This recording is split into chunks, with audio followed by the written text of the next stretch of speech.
Welcome to Emotions and Eating with Nicola Beer. Nicola controlled her feelings using food for 25 years, so she knows how draining it is to be constantly thinking about or acting out with food.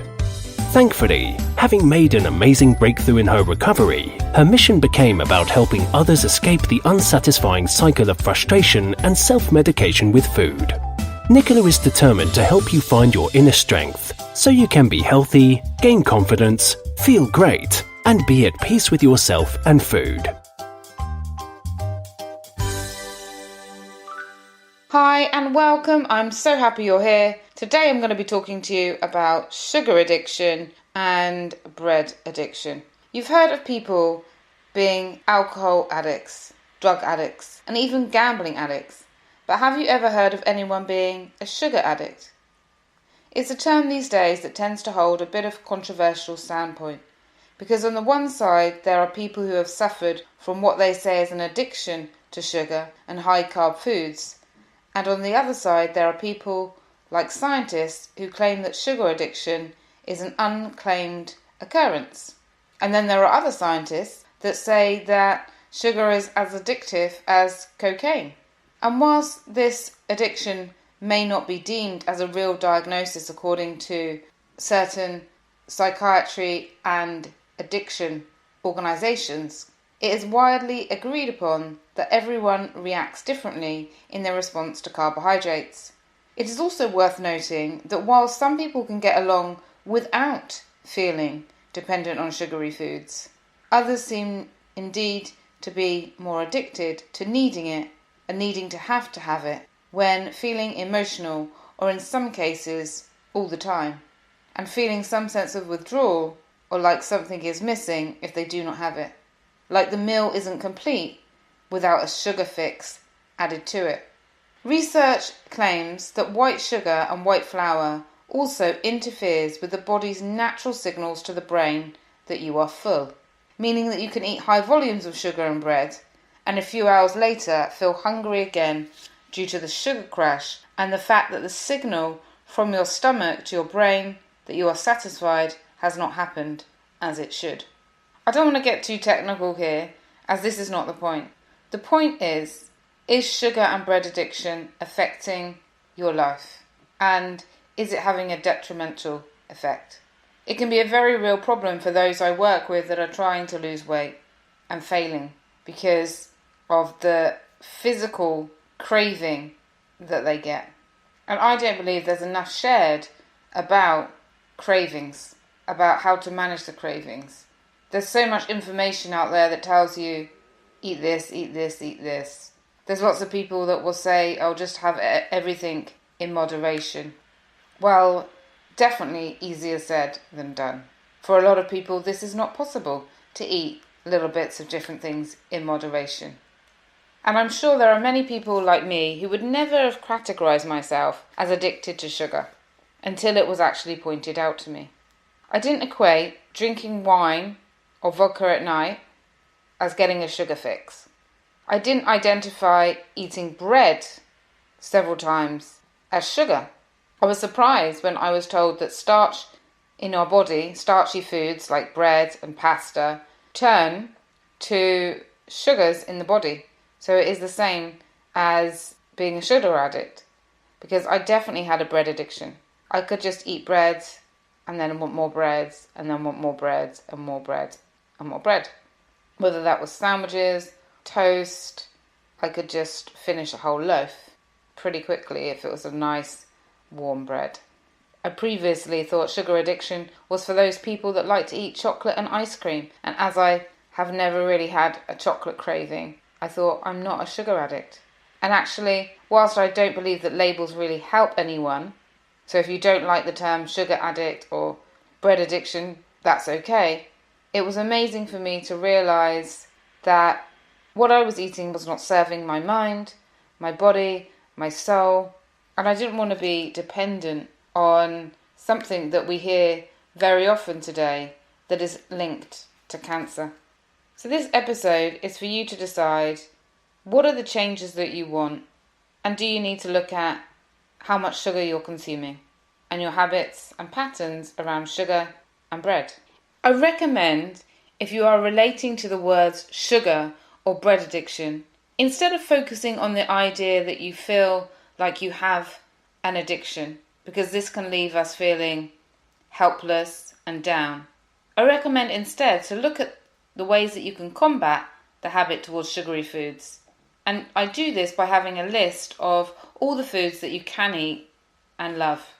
And I have women or men that I support, we write down a long list of all the safe foods, all the foods that they can eat, and then we create a list of all the different ways to flavour that food, to make it more interesting, to make it more appealing, whether that is using things that I love like tahini, which is sesame seed, 100% sesame seed, and has a lovely creamy, oily texture. It's part of the ingredients of hummus, and it's 100% natural. So we look for things like that, and all different spices that people can have, so that we look at, okay, how can I make vegetables more interesting? How can I make and cook whatever it is that you want to cook for your protein in a way that is going to meet your needs? And if you do have a physical, not emotional addiction to sugar, then you're likely to go through withdrawal if you decide to detox, if you decide to cut sugar out of your life. I went through this detox process twice, and the first time, the first 10 days were pretty hard. I think it was probably around the 7th day that was the hardest, and then I started feeling amazing. But I did feel like I had the flu a bit, and I also felt really irritable. In fact, I went shopping, and a lady that I brought a pair of jeans from in the shop just chucked them into the bag, and there was this sort of blousey top I had brought as well, and she just chucked them into the bag, so they were all sort of screwed up and crimpled, and I got really angry. And normally I would be like, okay, it's no big a deal, I will just fold them myself when I leave the store. But I was like, I had to say something. And normally I'm not like that at all. And so it can make you irritable. And actually that's why I went shopping by myself for a few days. I only brought a few things. The rest of the time I was more window shopping, because I just felt like I didn't want to be home and sat still, because then I would be like, oh, I need some sugar. I didn't want to be around other people because poor them, I was really irritable. So I just took myself off window shopping. And then on the last part of the shopping trip, I allowed myself to buy a few things. So I do recommend that you do look after yourself if you are going to go on a sugar or bread detox, and also to pack yourself loads of healthy snacks to just sort of carry around you to help with the cravings. Things like nuts and boiled eggs and things like that I had, but whatever works for you. Thankfully, due to the way that our brain chemistry works and the fact that sugar is a substance that can leave our body quite quickly, then there are no long-term changes in the neural circuitry in our brain when we eat sugar. So therefore, long-term, it can be gone really quickly, which is really, really great. There's no difficult effects of sugar addiction after the 10 days of the detox. Some people do a detox for 30 days. For me, after going through the detox twice, I was like, that is it. I'm not going to eat high sugar foods again. And I created really amazing dishes without using white sugar. So that's that. Many people ask me, what makes something an addiction compared to an unhealthy habit? And this is a really good one, because actually I could say I'm addicted to loads of things if everything that I eat on a regular basis I label as an addiction. And the difference between having an unhealthy habit and having an addiction is that you can't stop despite detrimental effects to your physical or mental health. So is that food, is your habit having an impact on your health? Is it making you feel low? Is it having a negative impact on your body? Is it causing you to feel angry at yourself, guilty, worried? Is it having a negative impact and you can't stop it? Is it harming others? So I'm going to share some symptoms that may indicate that you lean towards depending on sugar. The first one is you look for carb-loaded comfort food. Whilst most people look forward to dinner as a general rule, no matter what they are going to be eating, you might specifically look forward and plan comfort foods in the form of carbohydrate-rich foods. And while you may think you are just craving a specific kind of comfort food that you enjoy, your body is actually giving a sign that it's craving for that sugar fix. Do all your meals contain high carb rich food? Do you find that you can eat something and then an hour or 2 hours later you're hungry again because your body needs more sugar to fuel it? Are you addicted to that sugar rush? 2, do you constantly look for sugary sodas or sweet beverages? When you're feeling extremely thirsty, what appeals to you more? A nice tall glass of water or an iced cold Coke? People who depend on sugar will always lean towards soft drinks instead of healthier options like water in many cases. And this could be sugary fruit juices, alcohol, and I include sugar-free in this category as well. Because having been addicted to sugar-free mints, sugar-free sodas, that fake aspartame, this can also be a real problem as well. Addicted to that high sweet taste, and therefore normal sugar isn't enough. So if you are going to have normal sugar, you need even more. I used to put in 1 cup of coffee 6 of those big sweeteners. And I can't believe I was really doing that to my brain. It took me a while, and my friends were sort of saying to me, do you know how bad sweeteners are for you?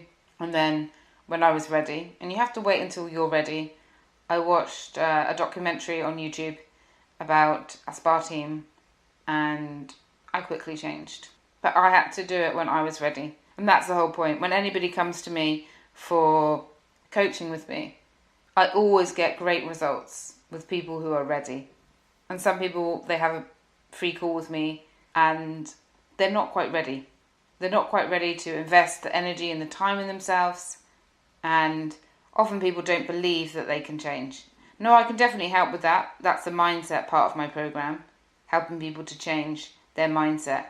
Because we can sometimes believe, especially if we come from families, that there is an underweight or an overweight issue, or that we've had it for a long time. We can believe changing is not possible for us. And the problem with drinking aspartame and other sugar-free drinks is that it still spikes our insulin, and it gives our body the indication that it's having sugar, so the body prepares for sugar, and then of course no sugar is given. It's given 0 calories, and then our body is then craving sugar, so it will keep on keeping that craving to have more and more and more. And this is why the body can't really cope with it in a great way. It leaves you more thirsty and more craving sugar and sugar-free. The third sign that you may have a sugar dependency is that you're completely full, but you justify sugary treats to yourself. Have you ever found yourself justifying why you want to drink that Coke instead of choosing a healthier option? Or maybe you work on a system of internal rewards where you reward yourself with a sweet treat after doing something like going to the gym, going for a walk, a hard day at work, a busy day, an emotional event. This kind of reward system is only reinforcing a good habit, getting through that day, working out, etc., with a bad habit. That's if your habit is bad. Sometimes I work with people and I find out that actually they're being very hard on themselves. And I really will be talking about another podcast where I'm going to be sharing what kinds of things people say to themselves when they're eating and how to change this, because this is also really not a good way to live a happy life when it comes to your health and eating.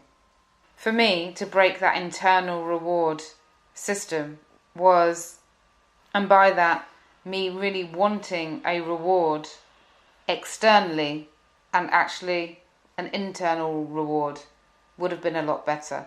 An internal reward is where you say to yourself, well done, relax.